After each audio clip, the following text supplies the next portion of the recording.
боби даҳум. рӯзи дигар пагоҳӣ қозӣ миршабро ба ҳузури худ хонд. баъди салом алейк ҷой нишаст дод, ки бинишинад. бигӯед кӯ аз суҳбат бо бародарони ёдгор ва падари Зубайд ягон натиҷае баромад ё не? пурсид қозӣ. ҳазрат, ин мардуми калод ё сахт пухтанд ё дар ҳақиқат аз ёдгору Зубайд чизе намедонад, ҷавоб дод Миршаб. чиё гуфтанд онҳо дар ҳаққи ёдгору Зубайд? бародарони ёдгор Муҳаммад Раҳиму Муҳаммад Шариф бо ёдгор бародари ҳамхун буданашро комилан инкор мекунанд, гуфт Миршаб ва ҳодисаи ба хонанда маълумро ба қозӣ нақл кард. шояд ҳамин тавр ҳам бошад, гуфт қозӣ. оламу ҳаводис гуфтанд. падари Зубайд мегӯяд, ки баъд аз пахши шӯриши ӯ писарашро ҳеҷ гоҳ надидааст ва шунидааст, ки гӯё сарбозони ҳисорӣ ӯро дар назди ғори Чилча паронида ҷасадашро ба ғори Бетак партофта бошанд. мумкин ҳамин хел ҳам шуда бошад. хулоса баровард қозӣ дар он тӯфону гирдудор, ки медонанд ки мурду ки ҷон ба саломат бурд. шариатпаноҳам бародарони ёдгор ва падари Зубайдро хуб латкӯб кардам, вале ғайри ҳамин гапҳо чизи дигаре аз забонашон гирифта натавонистам. бо андаке тарс изҳор дошт Миршаб. даро пӯшед, дурусттар гап занем, амр дод қозӣ. Миршаб аз ҷояш бархоста даро пӯшид ва мехост дар ҷои аввала нишинад, аммо қозӣ наздиктар рашхонд ва паҳлӯи худро нишон дод. Миршаб ба сӯи қозӣ нигоҳи сахт андохт. ҳамин мардуми кӯҳистонӣ шӯришро аз мастӣ бархезонд ё аз камбағаливу бенавоӣ? аз ин суол Миршаб як муддат лолу гаранг шуд. андешид, ки шояд қозӣ ӯро месанҷида бошад. ҷавоб диҳед ба саволам. ҷиддитар шуд овози қозӣ. шариатпаноҳ бандаро санҷиданиед ё садоқати ба амир доштаамро фаҳмидан мехоҳед? дар навбати худ пурсид Миршаб. мардум шӯришро аз адли мо ё зулми тадидии беадолатиамон ё ба навоияшон бархезонд? боз пурсид қозӣ. албатта аз ҷабру зулм, беадолатии ҳукуматдорон мову ту бар ин золимон шӯриш бархезад, халқ ҷавоб гардонид Миршаб. бале додар, гуфт қозӣ. беадолатӣ ва ҷабру зулмамонро ку дарк мекардем, пас чаро шӯришгарон падарон ва бародарони онҳоро бурда дар лаби дарёи Сурхоб устухонҳояшонро мешиканем, сарашонро аз тан ҷудо мекунем ва болокории ин мардикорашонро ба соҳибонашон намедиҳем, то ба хонаашон супоранд. бурда дар зову ғору дарҳо мепартем, ки тӯмаи зоғу заған ва мору каждум шаванд. чунин кирдорро ҳо дар кадом қонуни шариат навишта шудааст? фикратонро нутарсона бигӯед. лекин дар ҳеҷ қонун ё шариат бадин тариқ ҷазодиҳӣ гуфта нашудааст, ҷавоб дод Миршаб. пас чаро мардумро зӯран маҷбур месозед, ки ба гуноҳии нокардааш иқрор шавад? ба ин суханҳои Миршаб чизе гуфта натавонист Миршаб. сар поён карду ба андеша фурӯ рафт. додарам ва гуфтораш идома дод қозӣ. мову ту одамони таҳҷоием, чаро аз халқи худ пуштибонӣ накарда ба фармони аҷнабиён ҷабру зулмро барояшон раво медорем? медонем, ки то ин дам ин гуна гапҳо ба хаёлат наомада буд. ба ин аҷнабиён тамоми тиллои Шугунов ва Лали Бадахшонро бубахшоӣ, ҳам меҳрашон ба мо мардум наметобад. ҳамин мирзо Каримбое, ки мову ту сагвор хизматаш мекунем, бо мо сари як дастархон нишаста хӯрок хӯрдан айб медонад. ҳамин тавре не магар? ҳамин тавр аст, тақсирам, ҷавоб дод Миршаб.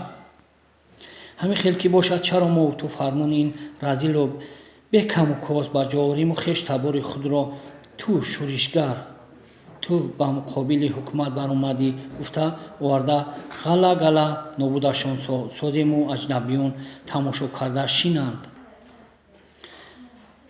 било ки рост мегӯед ҳазратам, ҷавоб дод Миршаб. лекин чӣ бояд кард? мин баъд агар фалониро биёру ба маҳкама андоз, гӯянд гӯянд ҷавобашон бидеҳ, ки фалонӣ мурдааст ё ба Афғонистон фирор кардааст. Ин ҳарисони тангчашм аз хуни молу маноли мо ҳеҷ сероӣ надоранд.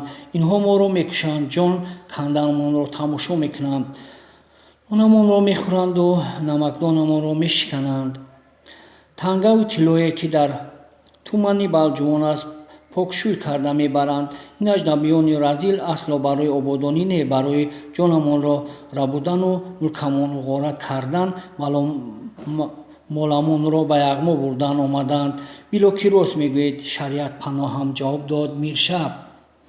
аз бефаҳмию нодонӣ ва нотифоқӣ мо истифода бурда мардум моро ба пои худамон поймол месозанд. барои ҳамин ҳаким Фирдавсӣ бузург ҳушдор додааст, ки вақте Заҳоки хуношом барои морони аз ду китфаш баромада ҳар рӯз мағзи сари ду ҷавонро барои хӯроки морон намудан табдил мекунад, ду ҷавон табоҳ, ки ба ошпазӣ вобаста шуда буданд, сари маслиҳат омада аз ду ҷавони дар ихтиёр доштаашон якеро ҷавоб медоданд. маҷбур буданд, ки яки дигарро бикушанд ва мағзи сарашро бо мағзи сари гӯсфанд омехта таъмаи морон созанд. диди додарам, ҷавонони халқдӯсту миллатпарвар ҳар рӯз як одамеро аз марги яқин раҳо мекунанд.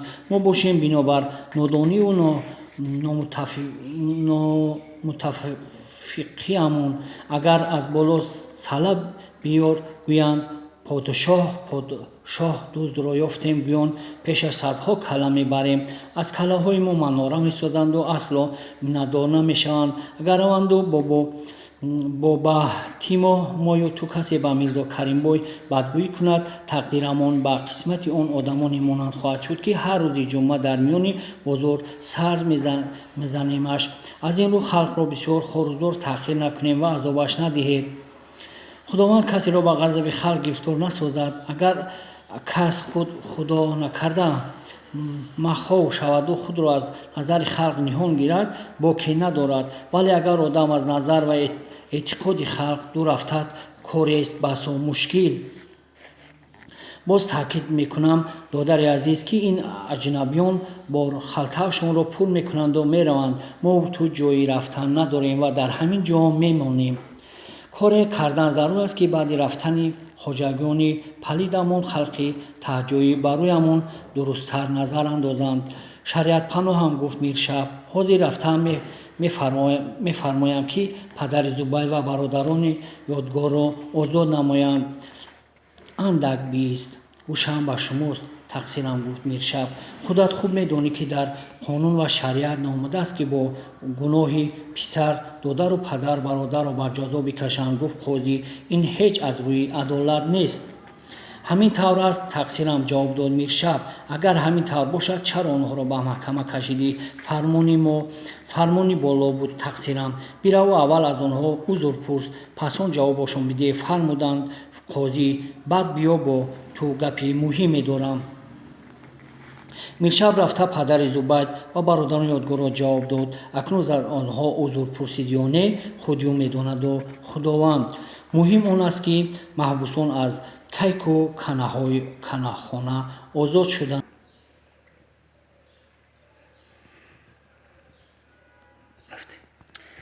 маҳкама дар шафати қозихона буд. аз ин ҷост, ки Миршаб ба ҳузури қозӣ зуд ҳозир шуд ва дар ҷои аввалаш нишаст. баробари ворид шудани Миршаб, қозӣ соаташро аз ҷайб бароварда ба он нигарист ва бо овози шунаво, ҳоло то намози пешин вақт будааст, гуфт.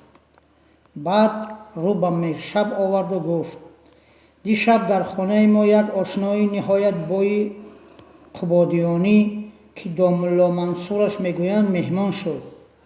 ин одам дар бораи Мирзо Акрамбои мири балҷувони худамон як гапҳое гуфт, ки аз шуниданаш мӯи сари одам рост мехезад. ин одам баъди аз ҳокими ғиҷдивон маъзур шуданаш ба ҳар воситае бошад ба чор тараф медавад, то дигар бора соҳиби мансаби кироие гардад. 3 зан доштасту занҳояшро маломату ҳақорат медодааст, ки як духтар ё писаре назоидае, ки ба дарди давоям шавад. ҳам писарон ва ҳам духтаронатон маймунсимоянд. барои чӣ ин хел мегуфтааст? Пурсид Миршаб. мақсадаш агар писар ё духтари зебо медоштааст, ба амири Бухоро тортуқ дода мансаб мегирифтааст. ба Миршаб фаҳмонд қозӣ. тавба, гиребон гирифт Миршаб. нахуд ба хотири мансаб фарзандонашро тортуқ медодааст. оқибат ӯ ба воситаи ришваи бисёр ва миёнаравии дӯстон ба вазифаи сардори закотчиёни тумани Қубодиён фиристода мешавад. дар он ҷо аз мардум ришваи бисёре мегирад.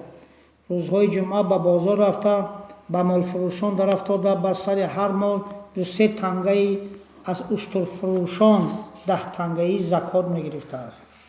дар бозори шаҳри Қубодиён ҳар гоҳ ҷангу хархаша ва арбадае барпо шавад, мардум медонистааст, ки Мирзо Акрамбои закотчии хиҷдувонӣ онҷост. хусусан ба лақаю қунғуротҳо, ки чорводоранду молашонро ҳар ҳафта дар бозорҳои шаҳри Тусу Қубодиён ба фурӯш мемонданд, аз онҳо закоти калон талаб менамудааст. Мирзо Акрамбой. бинобар ин ҳамроҳашон даст ба гиребон мешудааст. фурӯшандагони чорво аз дасти ин золими носиран ба дод омада буданд. мардуми лақаи қунғурот ҷасуру нотарсанд, ҳатто ба сари одамони ҳукумат ҳам даст мебардоранд. борҳо сари рӯи Мирзо Акрамбойро зада шикаставу хуншор карда бошанд ҳам ба ӯ ибрат намешудааст ва аз кирдори бадаш боз намемондааст. сарсиҳат мешавад, мегуфтааст ӯ, аммо аз нодонҳои саҳронишин бояд ҷаримаи калон рӯянд. ба ин кор ҳатто қозии Қубодиёнро восита менамудааст. аз ҳама кору рафтори бади ӯ ин будааст, ки агар дар ягон тӯю сур ва ҷамоматҳо духтар ё писари зебоеро бибинад, аввал суроға ва аз кадом хонадон буданашро мефаҳмидааст. сипас тавассути одамонаш ба амир хабар медодааст. бо нишондоди ӯ дар Қубодиён ҳам чандин писару духтари хушрӯро одамони амир омада аз падару модаронашон зӯран гирифта ба Бухоро бурданд. ҳама медонист, ки ин кори Мирзо Акрамбои закотчист. борҳо ба ҳокими Қубодиён арз мекунанд, вале арзи халқи бечораро касе ба гӯш намегирад. закотро аз мардум 1.5-2 баробар зиёд меситондааст. ноиби қозикалони Бухоро дар Қубодиён ба ҳайси ҷосус ҳам хидмат мекардааст. ӯ 2 маротиба ба унвони амир нома ирсол медорад, ки Мирзо Акрамбои закотчӣ аз мардум ришваи бисёре гирифта халқи бечораро хонахароб намудааст. амир тафтиши ин корро ба девонбегии худ ҳавола месозад. девонбегӣ ба ҳокими Қубодиён маслиҳат андохта ин закотчии бераҳму порахӯрро аз вазифа сабукдӯш карданд ва ба Бухоро фиристоданашро муносиб мебинанд. Мирзо Акрамбой чандин одамони нодон ва гулу гумроҳ набуд, гуфт бой Қубодиёнӣ. ӯ пораи ситондаашро ба ҳокиму қозию мансабдорони зарурӣ бо ҳам медид. аз ин рӯз беовозаю дарвоза вайро ба Бухоро мефиристанд. баъд аз вазифа рафтани Мирзо Акрамбой дар Бухоро буданд. нақлашро идома дод бои Қубодиёнӣ. амир Музаффархон ӯро бад медид. аз ин рӯ як муддат ӯ аз дарёфти мансаби нав ноумед гашт. дар Бухоро ӯро Мирзои Қорӣ ҳам мегӯянд.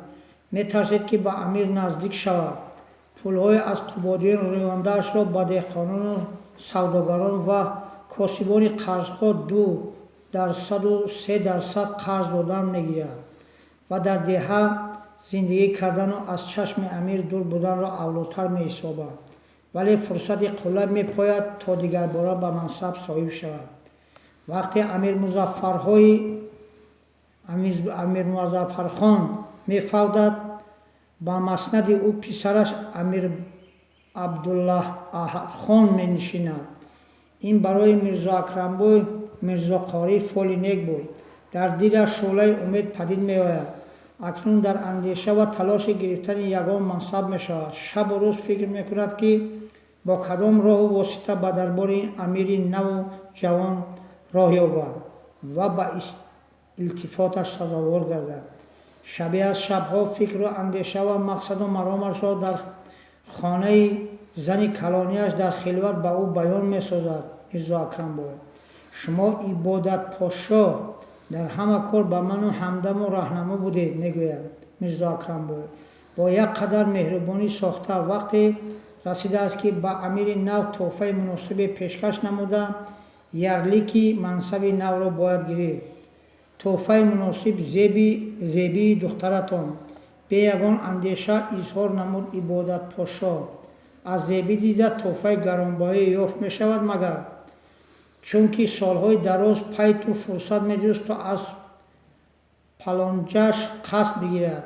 ибодатпошо: рисолат палончаи ибодатпошо вақте ба хонаи бой арӯз шуда омад, як духтари 15-сола буд. бой ҳама меҳру илтифоташро ба рисолат равона карда буду ба ду ҳамсари дигараш ягон меҳрубоние надошт. аз ҳамин рӯ нисбати зани наву ҷавон ва зебои бои рисолат дар дил кинаю адоват мепарварид. ибодатпошо инак вақти муносиб дарасид. зебиро фиреб дода ба Бухоро баред дадаҷонаш. ба маслиҳат додан даромад ибодатпошо: ман пагоҳ ба аробаи соябондор Бухоро ба хонаи хоҳарам меравам. шумо фарду зебиро ба баҳонаи Бухороро тамошо додан гирифта рост ба хонаи хоҳарам мебаред. дар он ҷо ӯро ҳаммом кунонида зебу оро дода ба дарбор ҳарами амир мебарандаш. ана ҳамин зебӣ тӯҳфаи зебандае мешавад барои амир. аз ақлу заковатат гардан ибодатпошо хурсанд шуд. Мирзо Акрамбой: аҷаб маслиҳати заруриям додӣ. ҳамин тариқ ин фосиқи даюсу фарзандфурӯш духтари 14-солаи ҳанӯз ноболиғашро ба амири ҷавон тортуқ дода, ба мансаби қушбегӣ соҳиб мешавад ва ба тумани балҷувон меояд. било ба худо ки аз бозе ки ин даюс аз мансаби сардори закотчиёни туман қубодиён нозул ёфт. қубодиён тинҷу осуда шуд ва мардумонаш акнун озодона нафас мегиранд. нақлашро дар ҳаққи Мирзо Акрамбой ба поён расон. бои қубодиён: меҳмони мукаррам, гуфтам ба бои қубодиён, аз рӯзе пои номубораки ин разил ба тумани балҷувон расид, мардум рӯй ва рӯзи тинҷу осудагиро надиданд. дар ҳама ҷо ҷанг асту кушокушӣ, одамон аз ватани худ даргурезанд. ана фаҳмидӣ додарам ки мо ба кӣ дастёр дорем. акнун ба Миршаб муроҷиат намуд қозӣ ва афзуд: ба одаме ки ҳатто ба фарзанди ҷигарбанди худ раҳму шафқат надорад, одаме ки ба хотири мансаб фарзандашро сиёҳбахти якумра месозад ва бегонагон раҳм мекунад магар? ҳеҷ боварӣ кас намеояд ки инсон ба ҳама гуна пастиву разилӣ қодир бошад. гирибон гирифт Миршаб. бои қубодиёнӣ ба ман нақл кард ки аз тамоми фосиқиҳои Мирзо Акрамбой ман як заррашро боён намудам. агар бо тамом аз Қубодиён гуфт, боз бо Қубодиён гуфт ки агар Мирзо Акрамбой агар боз писарону духтарони хубрӯ медошт, онҳоро ҳам ба амир тортуқ мекард. хайрият худованд барояш фарзандони бенуру нуқсулақсу носолимро тақдим карда будааст ки ба касе ӯ коре намеоянд. аз ҳамин зебии бебахтгашта буд ки қурбони фисқу фуҷури амир шуд. ин суханонро аз забони худи бухориён баргуфт бо бои Қубодиён: ана Миршаби муҳтарам, худат боре биандеш ки аз ҳамин амирони манғитӣ ки шабу рӯзашонро ба фосиқию духтарбозию маҳрамбозӣ бахшидан, умеди мулкро обод кардан ҳаст магар? онҳо ҳатто намедонанд ки соҳиби давлатанд. вазифаашон танҳо аз писарону духтарони мардумро дар ҳарамхонаҳояшон ҷамъ овардан ва бо фосиқӣ машғул шудан аст. кори дигарро намедонанд ва аз пайаш ҳам намешаванд. анамин ҳаст додарам даҳшатдорию миру амирдори мо. агар ягон гап дошта бошӣ бигӯ. аз афташ суханонашро хулоса карданӣ шуд қозӣ. агар не, пас он суханоне ки аз ман шунидӣ гӯё нашунидаӣ, ҳар чиро ки дидӣ гӯё надидаӣ. бархезу аз пайи корат шав.